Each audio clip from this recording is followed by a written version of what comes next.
Məncə keçək, transferlərə keçək. Əziz dostlar, Sportinfo TV-nin YouTube kanalına abunə olmağı və izlədiyiniz videoları bəyənməyi sizdən xahiş edirik. Azərbaycan. Biz istəyirsən elə Qarabağla başlayaq. Qarabağ yeni mövsümə, Çempionlar Liqasının liqa mərhələsinə vəsiqə qazanmaq üçün transfer siyasətində çox önəmli məsafələr qət edib, artıq danışıq apardığı legioner futbolçular da var. Bir sıra futbolçularla yollar ayrılacaq, hansı ki Patrik Andrade ilə də bağlı xəbərləri yəqin oxumusunuz, izləmişsiniz, yəni sosial mediada da yayılıb. Yeni oyuncular, yeni nəfəs lazımdır. Bu fonda da Qurban Qurbanovun okey doğrultusunda, necə deyərlər, klub rəhbərliyi ilə Qurban Qurbanov tandemi, işbirliyi çox uğurlu alınır. Odur ki, iki legionerlə danışıqlar gedirdi. İlkin mərhələdə o Sportinfo saytının xəbərini diqqətinizə çatdırmaq istəyirəm. Çempionlar Liqasında mübarizə aparacaq Qarabağ danışıqlar apardığı legionerlərdən ikisi ilə razılıq əldə edib. Bu barədə klubdan saytımıza bildirilib. Redaksiyamıza verilən xəbərə görə transfer bazarında müəyyən irəliləyiş qeydə alınıb. Qurban Qurbanovun xidmətinə maraq göstərdiyi əcnəbilərlə şəxsi müqavilə şərtlərində ortaq məxrəcə gəlinib.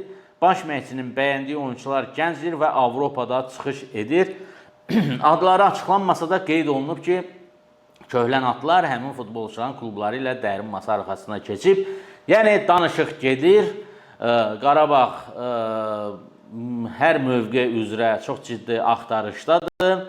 Böyük ehtimalla hücumun mərkəzinə olacaq bu oyunculardan biri mütləq sağ və sol cinah oyuncuları, yəni əsasən sağ cinah yarım müdafiənin mərkəzinə winger mövqeyinə oyuncu transfer ediləcəyini təxmin edirəm. Müdafiənin mərkəzinə, eyni zamanda cinahlarına, dayaq yarım müdafiəsinə mütləq şəkildə transferlər lazımdır. Əsas məqsəd bu futbolçuları əksəriyyətini təlim məşq toplanışına aparmaqdır. Avstriyada adətən Qarabağ təlim məşq toplanışlarını keçirir və orada yəni o məşq prosesinə yetişdirmək çox önəmlidir. Çünki təlim məşq toplanışına yetişdirilən legioner oyuncu mövsümə də uğurlu başlayır. Bunu Juninho nümunəsində izləmişik, görmüşük. Yəni daha hazır olur, daha uyğunlaşma baxımından müəyyən çətinliklər yaşamır. Odur ki, Qarabağ yenə bu mövsüm görünən odur ki, Qarabağ transferləri ilə özündən söz etdirəcək. Bu fonda klub rəhbərliyi tərəfindən də mütəmadi danışıqlar gedir müəyyən futbolçularla, yəni dayanmırlar. Və hal-hazırda rəyləri oxuyuram bu fonda. Elə siz də Qarabağla bağlı rəylərinizi yazın, əziz dostlar. Elçin müəllim, mənə elə gəlir ki, Azərbaycanda yerli oyunculara standart maaş vermək lazımdır. Bəlkə onda bizim futbolçular xarici oynamağa gedələr. Bəli, mən də razıyam. Əkbər Qadirli, qardaş, futbolçu Avropaya çıxmasa xeyri yoxdur. Həbib Atilla yazıb, axşamınız xeyir, mini futbola baxıb nümunə götürmək lazımdır. Üzr istəyirəm. Xeyrullah Həsənov.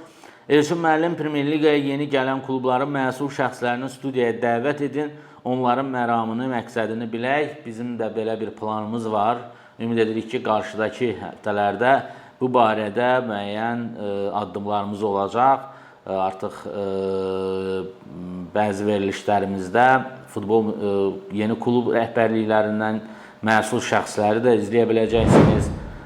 Futbol sektorunda yer alan mütəxəssisləri də izləyə biləcəksiniz. Bu barədə müəyyən fikirlərimiz var və sizin də məlumatlı olacaqsınız. Yəni, Qarabağ rəhbərliyi risk etmədi. Yəni, biz bunu deyə bilərəm, amma Abubakar təklif olunmuşdu, masada da var idi, amma Qarabağ tərəfi bunlar risk etmədi. Hamıya salam. Sizcə niyə klubda oynayan futbolçuda millidə sürünür, gədə və işinıq? Yenə sistem məsələsi, oyun planı və məşqçi faktoru burada önəmlidir.